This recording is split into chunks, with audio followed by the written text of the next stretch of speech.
Hello students, welcome to our digital classroom. In today's session, we will be discussing about the electric bell. Now children, electric bell is basically based on the principle of magnetic effect of electric current. Now a magnetic effect of electric current says that whenever current is passed through a wire, it starts behaving like a magnet.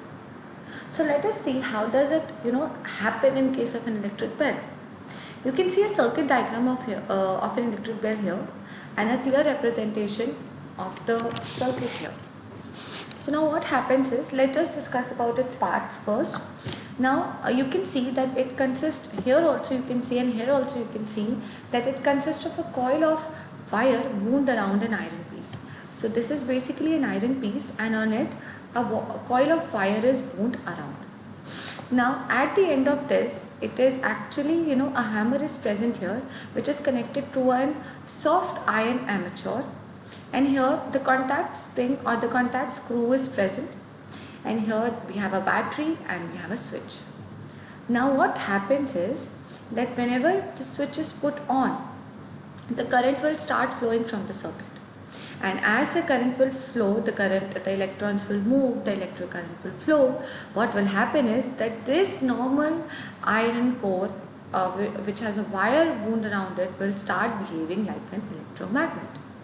And since now it is behaving like a magnet, it will attract this iron armature towards itself. And as the armature iron will be getting attracted towards the iron core, the hammer will hit the gong, right? The hammer at the end of the strip strikes the gong of the bell to produce a sound. Now what happens is, as the hammer is pulled towards the gong because of the magnetic effect of this electromagnet, the contact between the entire circuit gets broken up. Since the contact breaks, the circuit breaks. And circuit breaks, so the circuit becomes open and no more current can flow through the circuit. And since now the circuit is broken, the circuit is open, so now no more current will flow through the circuit, and that would result in what? That would actually result in loss of this electromagnetic effect. Since now no longer the current is passing through this iron core, it cannot behave like an electromagnet. And now since it cannot behave like an electromagnet, it will not attract this iron armature towards itself.